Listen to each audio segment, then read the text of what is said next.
clinical reflections where we talk about matters that germane to your health, to your joy, to your well-being, to your peace, to your personal growth and development. We always state on this channel, you have only one life to live, and it's your obligation to ensure you live it very well. And one of the very important relationships we human beings go into when we are in the adulthood is what we call the marital relationship. You start by dating, by courtship, and the friendship now develops. However, when you're looking at marriage, there are certain things that you need to take into consideration. And that's what this moment is all about. So listen and pay good attention and follow accordingly. What if the person you deeply love, you are deeply emotionally involved with, is not necessarily the person that you can successfully live together, making a home together for a very long time? You can build a life and a home together with.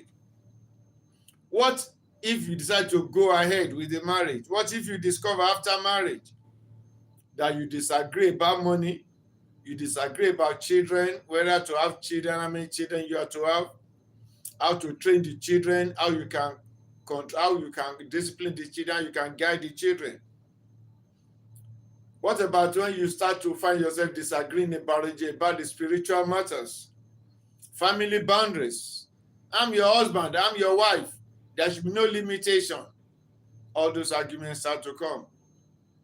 So what do you do then? What about lifestyle? Because you did not settle that before you signed the line, you just believe that, well, when we get married, we align together. But you find that your lifestyle are almost opposite. It's just that when you are in love, everything became blood. Your emotion, everything became blood. But now you are married, the chips are down. So what do? What about if you find that even communication, like it was when you were doing your loving matters, is not the same? These are things you need to fine-tune before you sign that line, say, I do. What about even the marriage itself? You just say that this person, are we really compatible? Have I not made him? Have not made an error? So what if that problem is what you could have resolved if you have tried to talk about this before signing the dotted line? If you have tried to ask the question and check, are we really compatible? What many people prepare for extensively, they prepare for the wedding. They choose the venue. They buy the clothes. They send the IVs. They prepare for the main event. But surprisingly, they spend little time in preparing for the marriage itself. And this can be a very expensive mistake. So here we shall highlight some of the things. If you have the time, we can just highlight about 15 of the factors that need to be considered. You need to check. You may have that emotion, you may have that what is called chemistry, that biological attraction and all those. The finance can be there, the physique can be there, the humor can be there. But beyond all those things, there are certain factors that you need to take note of. So first of all, we like to state that love and compatibility are not exactly the same thing. Love is powerful, but love alone cannot help you to build and maintain your home. Love may ask you, do I have strong feelings for this person? But compatibility will ask you, can we realistically build a healthy, comfortable, enjoyable life together? These are two different questions.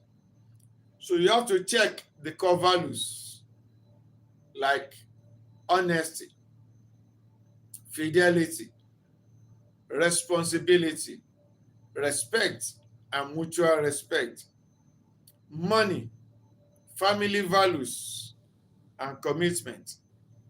If one of the parties believe that lying is an acceptable way of life.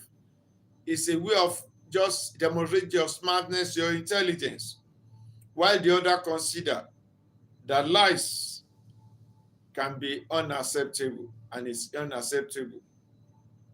That is only simply a little difference. So values actually, as you should know, influence behaviors. You can also check your vision for the future. What are your plans? What are you looking at? By God's grace, if everything being equal, in 5 years' time, in 12 years' time, what are you looking at? What kind of home are you looking at building? Do you want children? What about the career you are involved in? What are you having the mind of going for another career, into another career? What about business? Are you working in an office now? Do you plan to have your own business? You live in Nigeria. Are you planning to relocate or do you desire to relocate? Do you desire a small family or a large family? Quiet lifestyle or loud lifestyle? All these things are some of the things that need to be considered. You need to talk seriously about the children. You never assume, ask, do you both want children of your own? How many and when?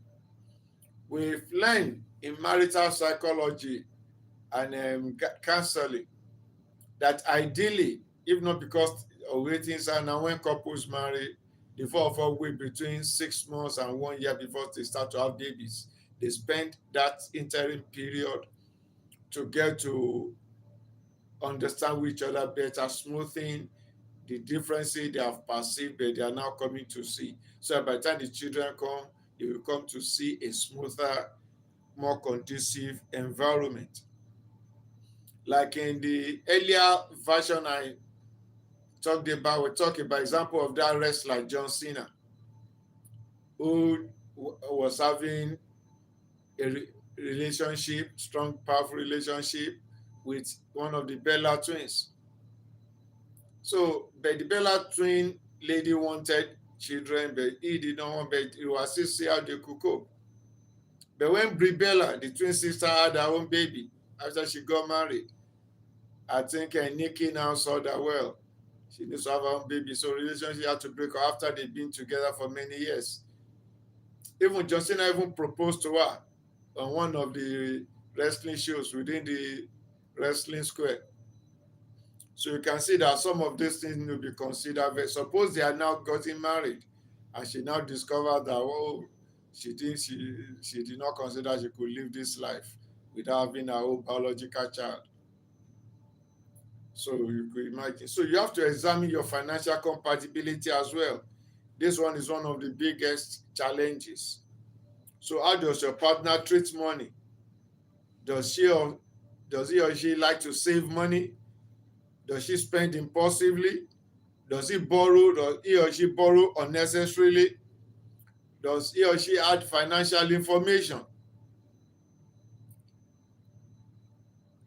So you are welcome, Madu and Dory. Does he support family with in their expense challenge? Well, I'm streaming from Nigeria, West Africa.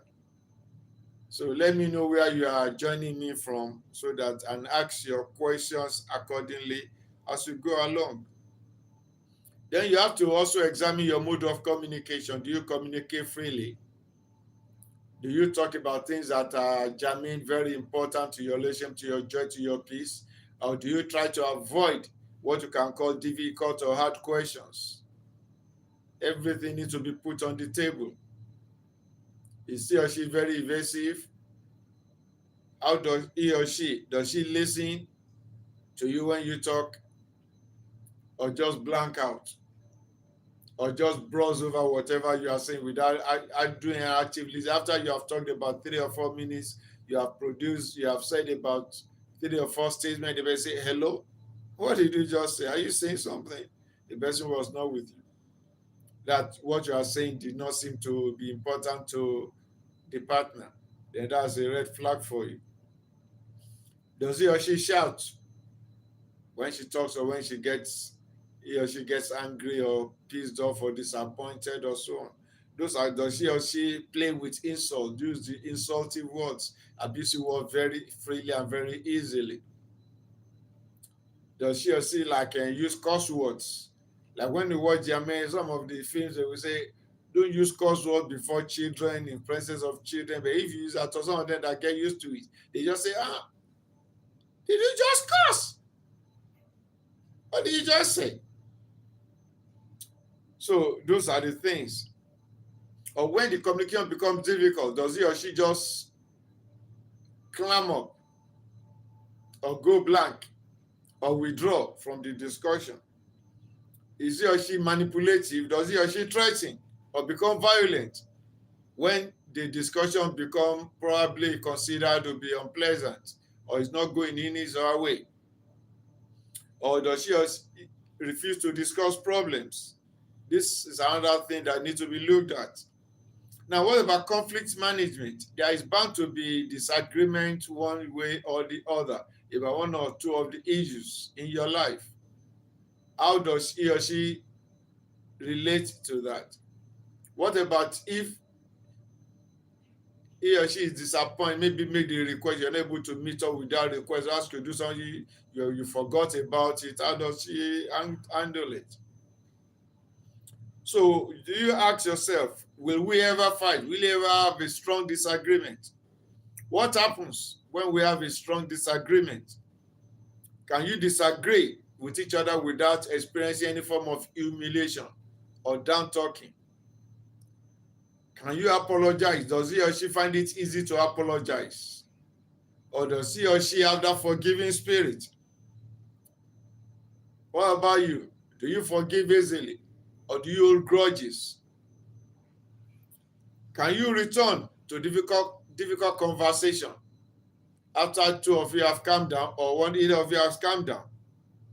So because marriage is not about just avoiding conflict. Conflicts are about to try to present themselves, but the ability to manage disagreement is what you need to look and work at. Then you examine your emotional maturity. Does he or she agree when he or she is wrong? Does he or she take responsibility for his or her action, or is good at fault finding, pointing finger? Does he or she find it easy to control his or her temper or mood, or say, well, it's my genes, it belongs to our family, we are temperamental? Well, there is nothing without we learn in psychology, get a counseling, that behaviors and attitudes and habits are formed over time. They were learned procedures and processes which they can be unlearned. So that's why the person will go for psychotherapy, counseling, and the situation can be dealt with. That it depends on the individual, whether the individual enjoys being loud, being angry, being temperamental, being oppressive in action and attitude. That's a red flag. Someone that has an uncontrollable temper is a danger.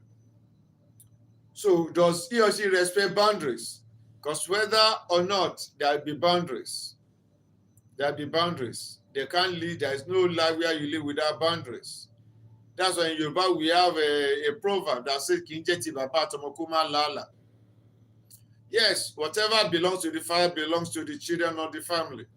But that doesn't mean there still have to be a boundary where the father cannot just say, because I'm your dad, I take over whatever, The children have to have some respect. You don't say because they live in your house, you're a teenager, you just bang into the room anytime you like. It's not acceptable. Just like the children cannot bang into your room. Because the man just say, hello, John, hello, Titi, hello, Cecilia, hello, Jane, hello, John. Not just, you see, those are the kind of things, and the same thing with your spouse. So someone can be beautiful, can be handsome, can be intelligent, can be successful, and financially comfortable, and still be emotionally mature. So emotional maturity is something you have to look at. That's why some people behave and go into temper tantrum. So are you behaving like a child? Some that go into temper tantrums and can black out, can go into malice, can go into doldrums and so on. Needs to be tamed. Need to let's say you have to please maybe you go for treatment. So you examine also the family and in-law expectations. You need to know. Check about his or her family. What are the expectations? What are their values? Because when you marry, especially in our culture here in Africa, especially in Nigeria, when you get married, you don't marry just your spouse, you marry into your spouse's family. So all over the world, we have in-laws, and you have to respect your in-laws, your father-in-law, your mother-in-law, your cousin-in-law, your uncle-in-law. So they don't live with you, you live your life, but you still have to give them the respect due to them.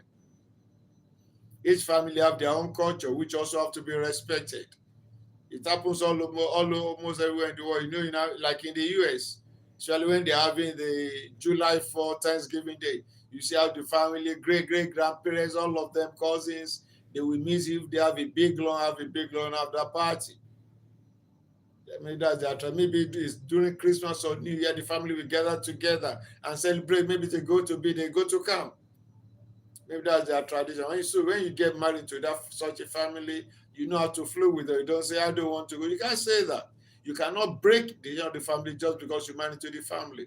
Especially when it's something that is good. Something that has been forged by the forefathers to blend them together, keep them together, to celebrate that unity, that bond that binds them together. You can't break that. So that's why all those understandings have to be there. So what role will families play in your marriage? You need to know. Will parents have a say in major decisions? You have to know. Some, especially those people that are called daddy's child or daddy's mommy's child, that kind of thing. Maybe they still want to control what you're doing. You need to settle that. Because if you don't do it, and you now come, you see that your husband's mother is still coming to cook for you. You see preparing food. Some stories have gone like that. That because these people got married, this particular young man will still leave his house when he's coming back because the family house is not far from, they were in the same town. He will branch in his parents' house to collect food. The mother will have cooked food for him, put it in the cooler, that what you now bring home. So what about the wife? Is it the food that the mother-in-law cooks that the wife will be eating? What about when the children come? So those kind of things have to. So that's why I say when you're about to marry, you have to have that emotional maturity and that standard. So thus shall a man leave his father and mother and cleave to his wife. So what you need to do is to let your mother, the mother-in-law, teach the daughter-in-law how to prepare food that is. So you have to examine your religious and spiritual compatibility as well. Where you worship, what kind of worship you engage in, what you believe in God, your belief in spirituality, all those are your major beliefs, your expectations, whether you believe in heaven or life hereafter. Then you have to examine your individual personalities and lifestyle. You may be outgoing, the other person may be reserved, and so on. One person may love parties, traveling, social gathering. Another person may be just the self-contained type, cooler type that doesn't relate so much. Just like the quiet life, doesn't like the loud life. Then you need to understand that and blend so that by the time you get married, you won't say, your party is too much, and it's celebrating party makes it so loud. Say, I can have a small party. That should be loud. It has to be, yes, you have to be loud. You have to celebrate it. So one may love constant communication, the other one may just love the quiet life. So that one also needs to be understood. And now what you have to know that you don't plan to marry, hope to marry so that you can change your partner. You cannot change an adult. So it's better, but when you talk about it, before you sign the dotted line, you will push your cards on the table, bring out all these things to the table. You talk about them, you know how to allow, to adjust your likes and your dislikes, what turns you on, what turns you off, and so on. You bring it to the table, talk about it. So it will help. So you don't allow chemistry to silence your judgment. Chemistry is that romantic love you have for one another. You just enjoy each other's company. You enjoy hearing each other's voice, the jokes, the chuckles, and so on. So you don't allow that. So when you see something that you don't agree with, be very free to say it and state it. Very important. Don't hide anything. Don't say, well, talk about it later, and that later never come. Then your partner just, you should have told me. You should have told me. I thought it was okay with you. I thought it was okay with you. Where you've been hurting and things have been going horrid somehow. So then what about when the person is under pressure? The individual, how does he or she behave or relate with you? So watch out how such your partner in quotes behaves when he or she is angry, when he or she is financially hard up, when he doesn't have enough money presently, when the money he or she is expecting did not come, or you ask for this money, he or she is not able to provide it for you. What's the temperament? What's the attitude like? So how does he or she handle disappointment? Because disappointments are part of life, maybe in work, in business, in family relationships, and so on. Or somebody you trust says is now maligning you're talking about you, say disappointed. I didn't know George could have said, I didn't know George could do that. I didn't know that. So you disappointed as the person attitude. Or just need the person assistance and you have been assisting the other person in so many ways, and just need the person says, sorry, I can't. You say, why? Just a little help. So, well, so how does he or she handle that? How does he handle when being corrected? Because somebody that cannot be, is not teachable, somebody that cannot be corrected is a dangerous person. That's one of the things we have in our culture here, Southwest, is that be careful of somebody, a person that doesn't have anybody he listens to, that doesn't have anybody that can correct him. That person is a dangerous person. And maybe the father, the mother, the uncle, the brother, so that must be somebody, or his pastor, or his somebody must be there to say, hello, John. Hello, Jane. Hello, Dio. Come, calm down, come. Just come and tell me what could have been the problem. And he or she will just calm down and say, okay. Let me just explain this. And when he or she is perceived to have done something wrong, they'll say, come. I heard about this thing. Come and explain yourself. Then the person can say, why don't you could have done it that way? But somebody that is beyond correction, that doesn't want to be corrected, is always right, it passes the other person dangerous. That's a very red flag. And that's something that you need to. So how does the person behave under pressure? Because there are certain that the pressures in life, the person feel like when being rejected. It's not every time that everything you want will be handed to you on a platter of gold. Sometimes you have to. So how does the person handle rejection? How the person handle say no? So what about when the person is in power, has authority? You know, there are different kinds of power. We have financial power, we have political power, we have spiritual power, so many others. Well, when the person now comes into that or is promoted in the office, now how does the person treat people that he or she are below the person in life status, or the juniors in the office, the siblings? You need to be careful, you need to watch that. Is the person overbearing? And so on. So dealing with such a one is very important. Then you don't confuse compatibility with perfection. Being compatible doesn't mean that being perfect. There has to be different, but you need to understand the differences and know how to manage them. Work at them, okay, so that things can be a lot better for you. So before you say, I love you, ask yourself, do we actually understand each other? is a question you need to ask. Before you say, I want to marry you, ask, can we really build a joyful, happy, healthy life together? Before you say, I do, ask, have we honestly examined the important areas of our lives?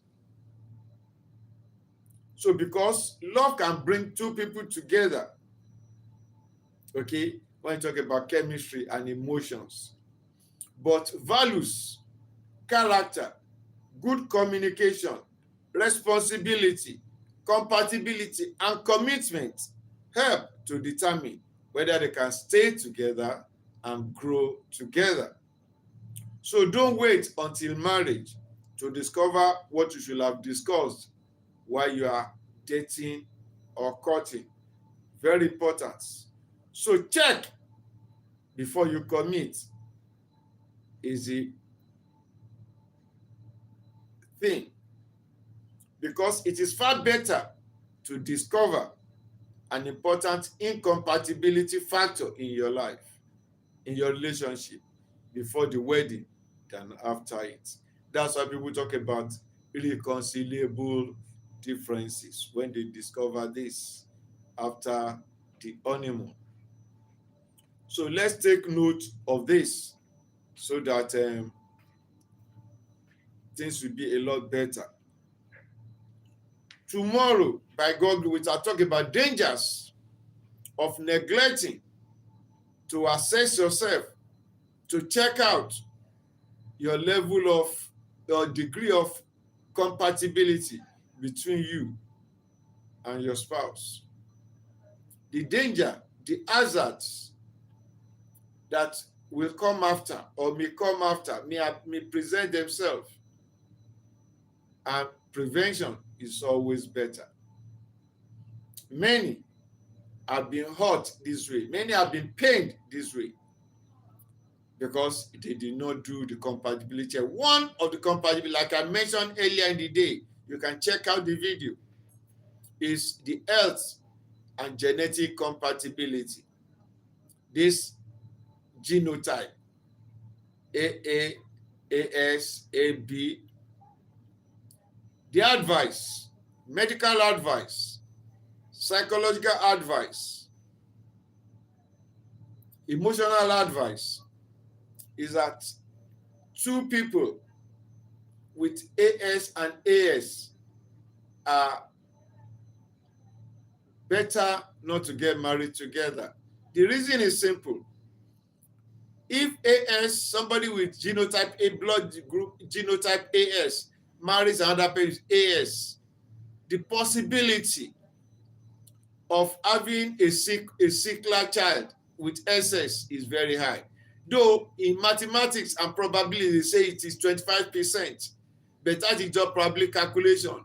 There are some people that they have done it, and all the children they ever had, 1, 2, happen to be sicklers. Some are able to be fortunate. One is a sickler, the other one is normal blood group, that is AS. So, but having a sickler child is a very painful experience that should be avoided at all costs. Go and Google it. Sickle cell anemia. What are the experiences, the symptoms of somebody that is called a sickler?